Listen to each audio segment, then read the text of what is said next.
They call it the business of death. But for some powerful people, it is the most profitable business on earth. Every bullet fired, every missile fired, every bomb dropped, money is changing hands.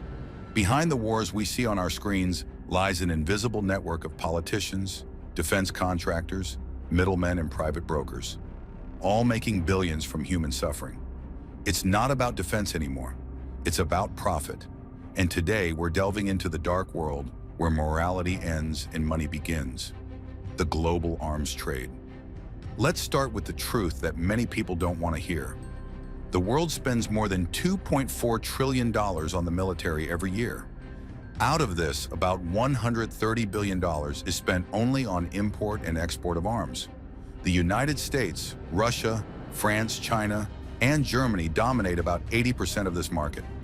But what is even more shocking is that these same countries also sit in the United Nations Security Council, which is responsible for maintaining world peace. Those who talk about peace are the same people who are selling weapons that destroy it. When war breaks out in the Middle East, Africa, or Eastern Europe, it's not just about territory or ideology. It is also a market for arms dealers, fighter aircraft, drones, tanks, missiles, and ammunition. Everything suddenly becomes a product. And like any product, it takes customers, interactions, and huge profits. The only difference is that the clients are governments and rebel groups, and the profits come from blood. There are two sides to the arms trade, legal and illegal. The legal side includes large defense corporations such as Lockheed Martin, Raytheon, BAE Systems, Thales, and Northrop Grumman, all of which are publicly listed companies with lobbyists in Washington, London, and Paris. Their CEO talks about national security, but his real focus is on shareholder returns. Whenever global tensions increase, their share prices soar. War is bad for humanity, but excellent for business. Now let's talk about the other side, the shadow world. An estimated $2 to $3 billion worth of weapons enter the illegal arms market every year. These are the guns that end up in the hands of terrorists, warlords, and child soldiers. Many of these weapons have been stolen, smuggled, or diverted from legal shipments. A gun made in America or Germany may pass through 5 countries before reaching a conflict zone. Serial numbers are erased, documents are forged, and soon, no one can trace the origin. Outcome? Endless wars that never seem to stop. To understand how this business really works, we have to follow the money. Every arms deal starts with lobbying. Defense companies spend millions to influence governments to approve massive contracts. They fund politicians, sponsor think tanks, and even provide post-retirement jobs to generals and ministers. The message is simple: support our military, buy more weapons. Fear becomes their biggest marketing tool. Whenever a threat is exaggerated, profits increase. Take the example of the Middle East. For decades, it has been one of the largest customers for Western arms manufacturers.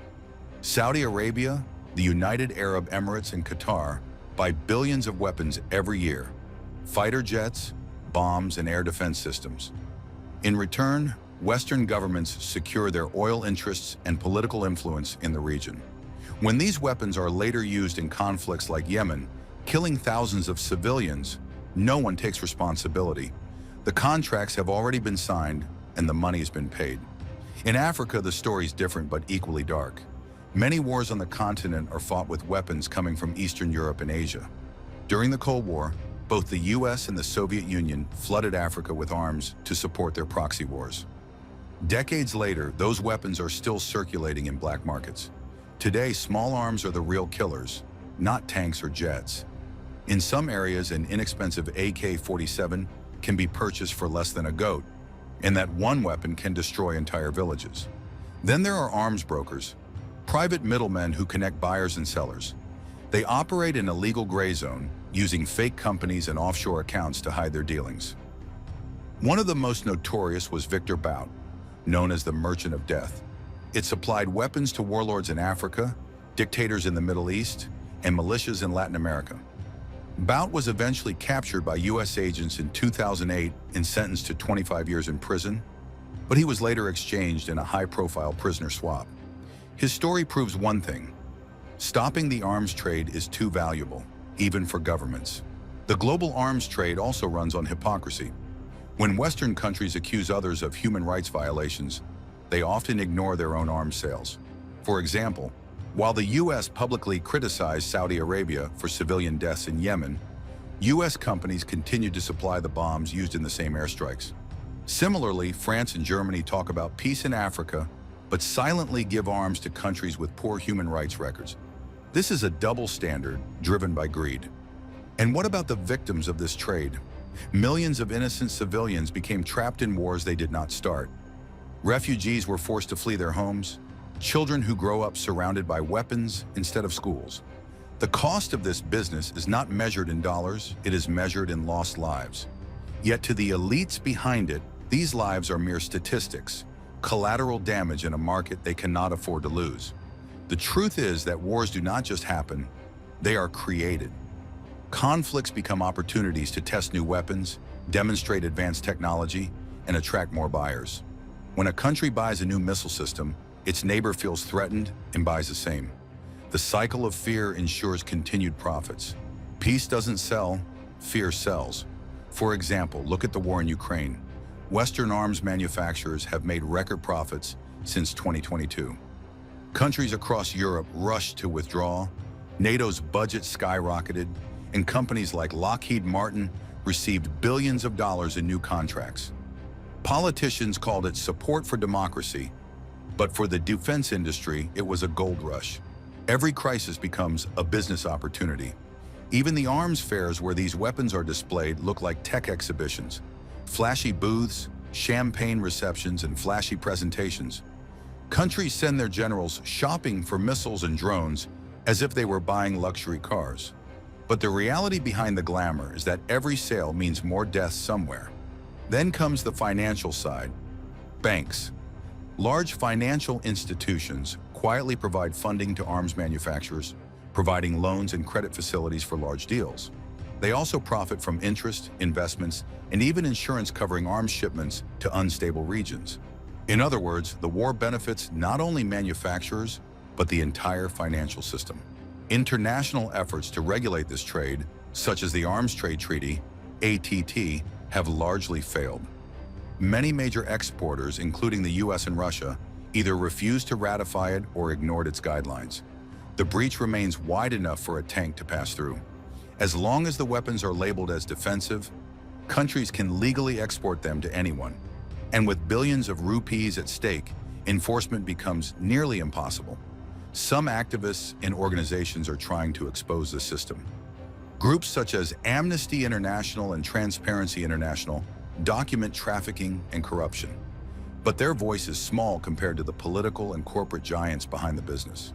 Whistleblowers are silenced, journalists are intimidated, and data is suppressed under the pretext of national security. Those who try to stop the business of death often risk their lives.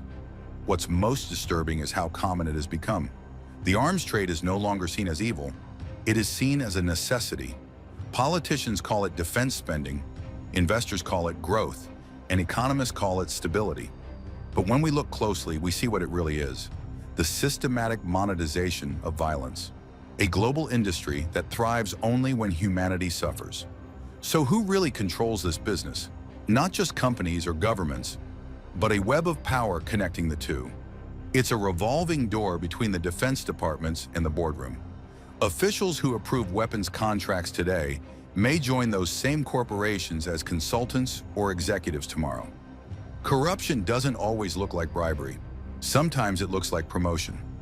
As long as the world continues to believe that peace comes from strength, the business of death will continue. The same weapons that are for security will continue to fuel the wars they claim to prevent. And for every treaty signed, there will always be another loophole, another secret shipment, another deal signed behind closed doors. The next time you see footage of a war on the news, remember this: every explosion you see has a price tag. Someone is paying for it, and someone is getting paid for it. The victims change, the countries change, but the profits remain constant. This isn't anarchy, it's commerce. The most powerful countries in the world have turned war into economy. Ultimately, the global arms trade is not just about arms. It is about control. control over nations, resources, and human lives. It is a system built on fear, sustained by corruption, and justified by lies. And unless the world demands transparency and accountability, this cycle will never end. Because in this world, money is not made by peace, money is made by war. The business of death is thriving in boardrooms, battlefields, and secret deals. Behind every call for peace is a contract waiting to be signed.